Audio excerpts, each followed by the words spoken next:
Cher maître, chers collègues, permettez-moi de vous présenter le cas radioclinique du jour. Il s'agit d'un patient âgé de 58 ans ayant antécédent une tuberculose pulmonaire traitée il y a 14 ans et une HTA de découverte récente et qui se présente aux urgences suite à une chute secondaire à une perte brutale de l'équilibre avec diplopie. L'examen clinique retrouvait un syndrome cérébelleux à prédominance cinétique et un ptosis gauche, ainsi qu'une hémihypoesthésie droite. Une TDM cérébrale a été demandée. Voici la TDM cérébrale du patient en coupe axiale, fenêtre parenchymateuse, sans injection de produit de contraste.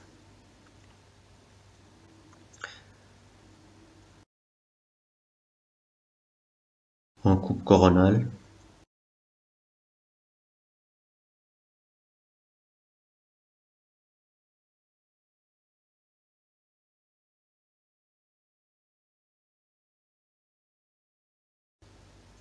Puis en coupe sagittale.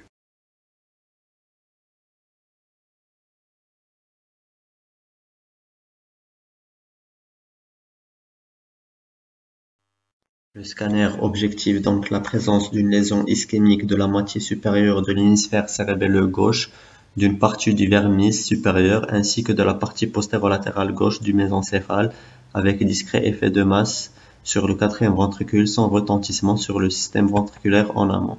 Les citernes de la base étaient libres et on notait pas de signe d'engagement amygdalien. À l'étage sustentoriel, on ne notait pas de lésion parenchymateuse notable. Le diagnostic d'un accident ischémique du territoire de l'artère cérébelleuse supérieure a été retenu. Dans le cadre du bilan étiologique, une angio-IRM cérébrale a été réalisée, dont je vous expose les résultats. Séquence sagittale T1.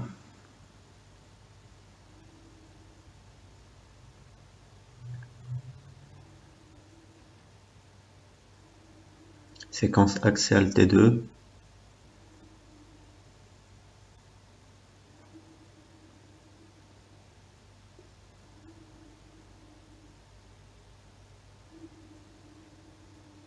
Séquence axiale T2 flair.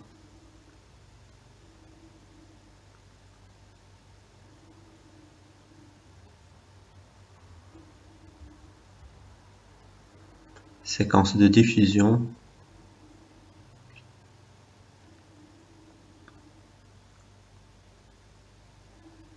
Séquence axiale T2 étoile.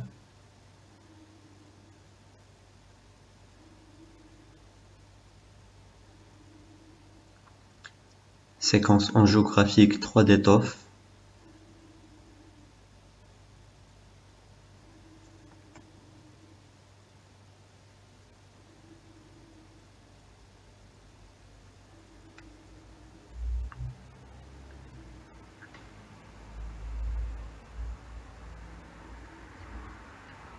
Séquence axiale T1 après injection de gadolinium à l'étage cervical pour l'exploration des artères du cou. Séquence 3D T1.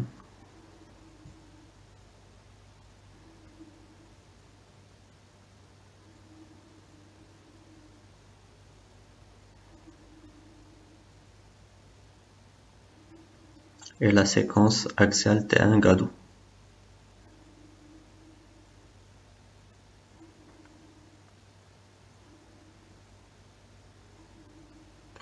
L'IRM retrouvait donc la même lésion ischémique du territoire de l'artère cérébelleuse supérieure gauche en hypersignal T2 et flair avec nette restriction de la diffusion, avec la présence d'un œdème périlésionnel au niveau du tronc cérébral, le tout exerçant un effet de masse sur le quatrième ventricule qui est partiellement collavé sans retentissement en amont. Les citernes de la base étaient libres, on ne retrouvait pas de signe de transformation hémorragique sur la séquence T2 étoile. On notait une bonne opacification des artères vertébrales, du tronc basilaire, des artères cérébelleuses et des artères cérébrales postérieures. On ne notait pas de signe de dissection artérielle au niveau des artères carotides internes ou du système vertébro-basulaire sur la séquence axiale T1 gado. À l'étage sustentoriel, on notait la présence d'une lésion lacunaire du genou de la capsule interne droite d'allure séquelaire. Toujours dans le cadre du bilan étiologique, l'échographie cardiaque a été réalisée et une cardiopathie hypokinétique avec fraction d'éjection à 30% a été retenue comme étiologie de l'infarctus cérébelleux qu'a présenté notre patient. À sa sortie, on notait une régression totale du ptosis avec persistance du syndrome cérébelleux et de l'hémihyposthésie droite. Le patient a été mis sous chevauchement héparine antivitamine K et a été adressé en cardiologie afin d'explorer sa cardiopathie. Les infarctus cérébelleux représentent environ 3% des accidents ischémiques cérébraux. Ils peuvent être difficiles à diagnostiquer car le tableau clinique est souvent dominé par des symptômes peu spécifiques orientant plutôt vers une pathologie. Les infarctus du cervelet sont associés à une atteinte du tronc cérébral. La sémiologie est plus riche et relègue au second plan les signes cérébelleux purs. Quelle que soit la topographie de l'infarctus, une parfaite connaissance de l'organisation des territoires des artères cérébelleuses est nécessaire. Cette connaissance est indispensable pour établir avec précision le diagnostic, comprendre les mécanismes et organiser la prise en charge des patients vascularisés par trois paires d'artères cérébelleuses issues de l'axe vertébro-basilaire. Ce sont l'artère cérébelleuse supérieure, moyenne et inférieure. Les branches corticales de ces artères forment un réseau anastomotique bimérien autour du cervelet qui pourrait limiter la taille de l'infarctus en cas d'occlusion d'artères cérébelleuses des artères vertébrales ou de l'artère basilaire. L'artère cérébelleuse inférieure se divise en une branche médiale et une branche latérale.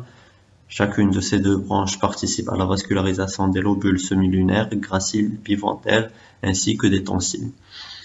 La branche médiale vascularise également la partie inférieure du vermis. De plus, des rameaux provenant de la branche médiale participent à la vascularisation des territoires latéral et postérieurs du bulbe. L'artère cérébelleuse moyenne, née du tiers inférieur de l'artère basilaire, après avoir donné naissance à sa principale branche collatérale qui est l'artère auditive interne, elle se divise en deux branches latérales et médiales. Par ces branches, elle vascularise le flocule, une partie du lobule biventaire, le lobule simple et le pédoncule cérébelleux moyen. Sa branche médiale participe à la vascularisation du territoire latéral du bulbe et du pont. L'artère cérébelleuse supérieure, la plus large des artères cérébelleuses, est issue du tiers supérieur de l'artère basilaire. En se divisant rapidement en une branche médiale et latérale, elle assure la vascularisation de la partie supérieure du cervelet. Par sa branche médiale, l'artère cérébelleuse supérieure vascularise le territoire dorsomédial du cervelet, incluant la moitié supérieure du vermis et la partie supéromédiale de l'hémisphère cérébelleux, y compris le noyau dentelé.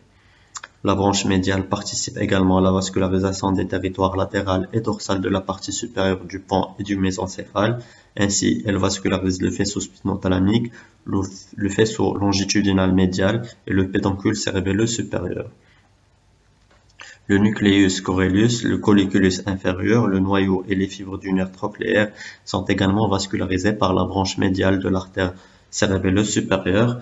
La branche latérale vascularise le territoire antérolatéral de l'hémisphère cérébelleux.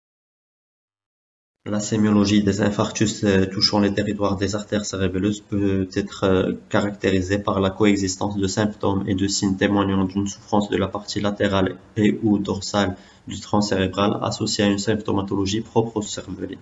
Dans ce cas, la sémiologie correspondante est connue et permet d'évoquer aisément le diagnostic. Lorsque l'ischémie est limitée au cervelet, le tableau clinique est trompeur. En cas d'infarctus cérébelleux, les vertiges, les nausées, les vomissements, l'instabilité à la marche et les céphalées constituent les symptômes les plus fréquents. À ces symptômes peuvent s'ajouter des signes en faveur d'une souffrance du tronc cérébral à travers une atteinte des voies longues ou d'une ou de plusieurs paires crâniennes. Tous ces symptômes, qui n'ont aucun caractère spécifique d'une atteinte cérébelleuse, se rencontrent beaucoup plus souvent dans d'autres pathologies plus bénignes telles que les névrites vestibulaires, les labyrinthites ou encore les maladies digestives d'origine virale. En conséquence, les erreurs diagnostiques ne sont pas rares. Ces erreurs sont souvent la conséquence d'un examen clinique où l'équilibre axial, l'instabilité à la marche, la coordination des mouvements, la dysarthrie et les troubles de la poursuite oculaire ont été négligés. Même si aucun test n'est spécifique d'une atteinte cérébelleuse, dans près de la moitié des cas d'infarctus cérébelleux, l'examen clinique découvre l'existence d'une ataxie axiale, d'une dysarthrie et d'un nystagmus.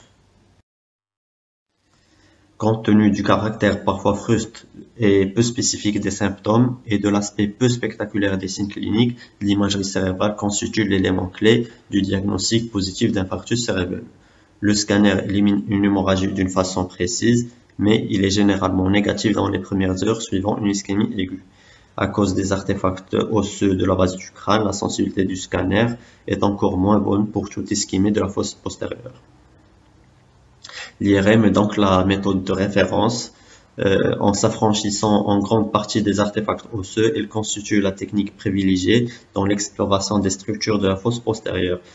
L'IRM est beaucoup plus sensible pour le diagnostic de tous les types d'AVC aigus, avec une sensibilité comprise entre 80 et 95% dans les premières 24 heures.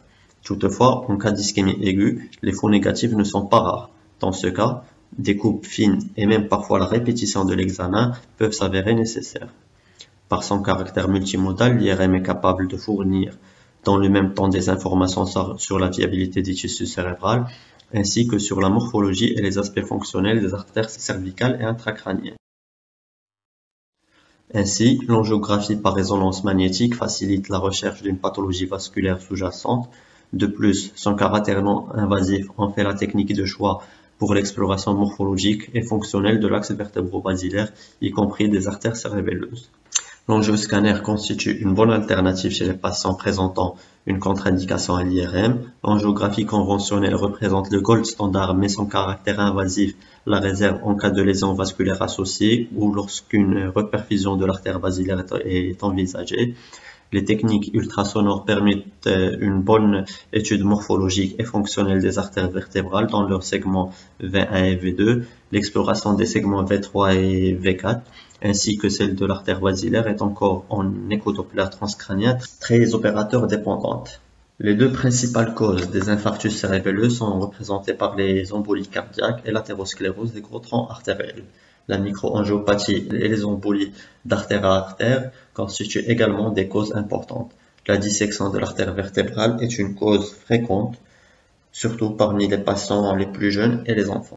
Les infarctus de l'artère cérébelleuse supérieure sont principalement d'origine cardio-embolique. En revanche, les infarctus de l'artère cérébelleuse moyenne sont plutôt la conséquence d'un athérome évolutif de l'artère basilaire, tandis que pour les infarctus de l'artère cérébelleuse inférieure, l'origine cardio-embolique et athérothrombotique sont similaires. Comme pour la circulation antérieure, une transformation hémorragique sont plus fréquentes en cas d'infarctus cérébelleux d'origine embolique. Dès le début de l'évolution, l'infarctus cérébelleux peut se compliquer d'un œdème et prendre l'aspect d'un tableau pseudotumoral de la fosse cérébrale postérieure. Par augmentation de la pression, ces infarctus provoquent une compression du tronc cérébral et une hydrocéphalie aiguë. L'ensemble peut alors entraîner un engagement des tensies cérébelleuses à travers le foramen magnum et conduire rapidement à la mort. Ces infarctus pseudotumoraux surviennent dans près de 20% des cas durant la première semaine avec un pic de survenue au troisième jour. L'apparition progressive de troubles de la vigilance et de troubles oculomoteurs sont les principaux signes cliniques de cette évolution. En imagerie, un déplacement du quatrième ventricule avec dilatation ventriculaire sous-jacente et effacement des citernes de la base sont des critères en faveur d'une compression du tronc cérébral. Toutefois, dans 50% des cas, ces signes sont présents sans qu'aucune aggravation clinique ne survienne. 4 critères radiologiques prédictifs sont classiquement associés à la constitution d'un infarctus œdémateux. Ce sont une taille de l'infarctus cérébelleux supérieur au tiers d'un hémisphère cérébelleux, l'occlusion proximale de l'artère basilaire incluant l'ostium des artères cérébelleuses inférieures, l'augmentation de l'œdème vasogénique par reperfusion et l'atteinte du territoire complet de l'artère cérébelleuse supérieure. La transformation hémorragique de l'infarctus augmente aussi la probabilité de l'effet de masse et la détérioration clinique se produit en général dans les 24 heures suivantes, indépendamment du territoire vasculaire atteint. La mise en évidence de ces signes ainsi que la détérioration de l'état de conscience du patient doit amener à la réalisation de gestes thérapeutiques comportant un drainage ventriculaire externe, une craniectomie sous-occipitale avec ablation du tissu ischémique ou l'association des deux. Enfin, les infarctus cérébelleux sont parfois difficiles à diagnostiquer devant des tableaux cliniques peu évocateurs, surtout lors de la présence de symptômes isolés pouvant être attribués à des pathologies bénignes. D'où l'intérêt de l'imagerie et en particulier de l'IRM afin d'établir le diagnostic et d'explorer les artères cervicales et intracrâniennes.